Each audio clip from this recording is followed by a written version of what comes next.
All right. In this video, I'm gonna tell you some things about this knife. It's my maybe favorite knife. I've got several knives. I love knives. I love to sharpen knives, and I love to sharpen them to ridiculous sharpness when you can at least shave your arm easily. And yeah, but I think this is one of my favorite knives. Why? I will tell you just in a minute or few. Probably will not making that in 1 minute.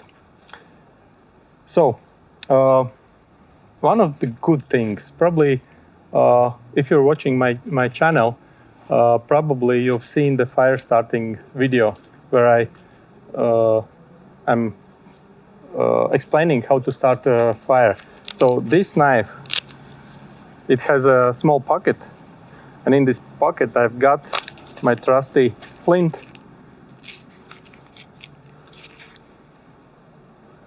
And I can do sparks. So that's this knife, this flint, and some pine trees. I haven't tried fresh pine tree. I don't know if that would work. Since the fallen pine trees, when they rot, that one part in where the branch meets the main tree, I don't know how it's called, timber or probably timber. So where the branch meets it, there is some kind of thickening in that part, and it's kind of like a knot. When everything else rots away in the old tree, fallen tree. If it's in moist condition, it will rot away eventually, but this knot, it will stay for a very long time. If you're lucky, you can find a completely rotten tree with just those knots left, and then it's easy just to clean them a little bit, and you're ready to start the fire. But anyway, that was not the object of this presentation. I'm just saying that this knife, flint, and pine tree forest is everything I need to start the fire, even in moist conditions. There's another flint and magnesium block. It's not fun, but if you try to scrape off small shavings of magnesium, those shavings are highly flammable also, and there is a smaller flint on the side. You can also, I don't know, it doesn't like its own. Yeah, you can do it with this scraper. So it's kind of backup solution. I don't use it often because this is much more fun when you can ignite the wood. But yeah, just a backup. There's a small diamond stone to sharpen the knife. I haven't used this one. It's just it was there originally with the knife, and these things I just put in to complete the set for me. So let's put those back in. Everything goes in. If it doesn't want to go, then I'll force it. Okay, so that's the additional section. So the knife itself, it has a not the best holster, I'd say, like in aesthetic way, because it's made of, I think it's some kind of cordura material.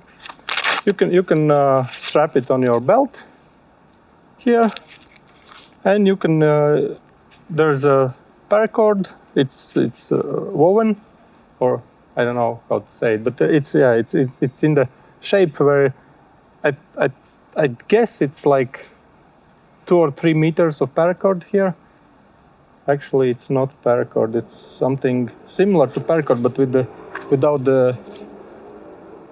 the central line. So it's not as strong. But I guess it's meant if you willing to put your knife on your belt, you can tie it on your leg, so it's not bouncing around that much.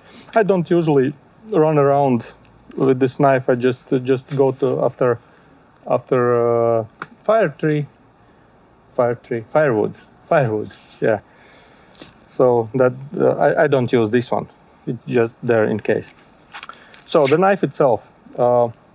The holster, it's functional. It's just not too pretty. That's why I said that's not best in aesthetic way.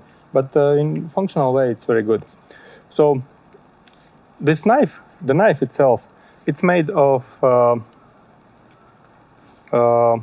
as far as I remember, it was AUS 8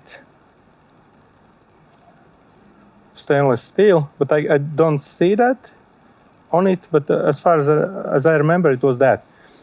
When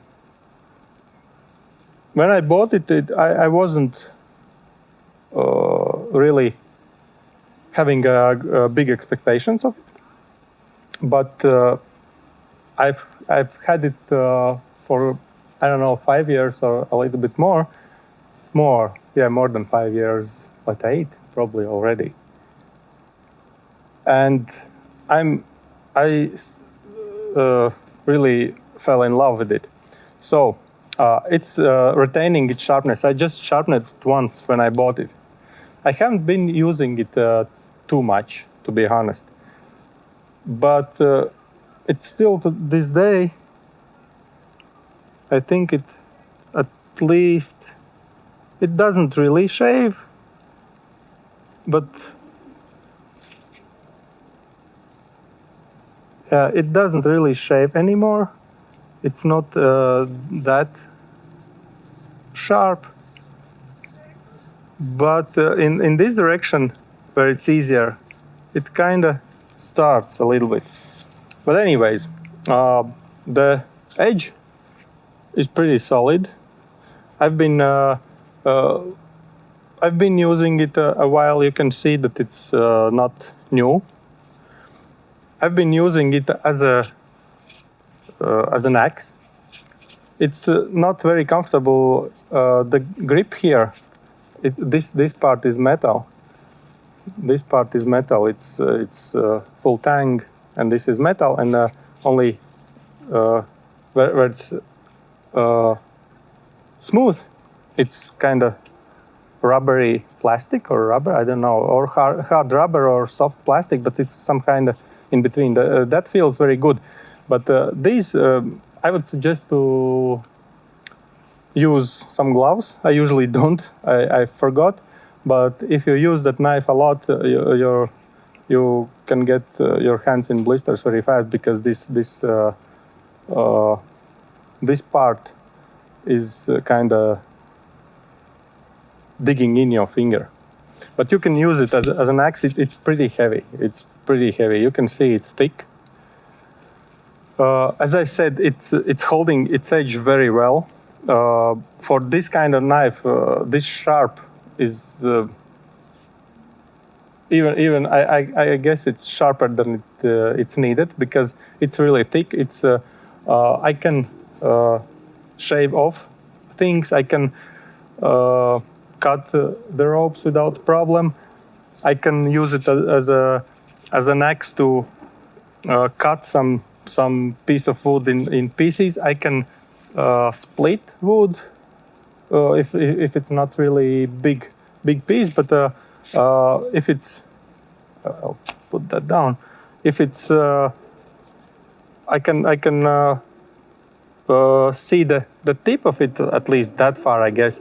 Then I could use the other piece of wood to strike it down until it splits. And since it's pretty thick, it splits wood pretty good.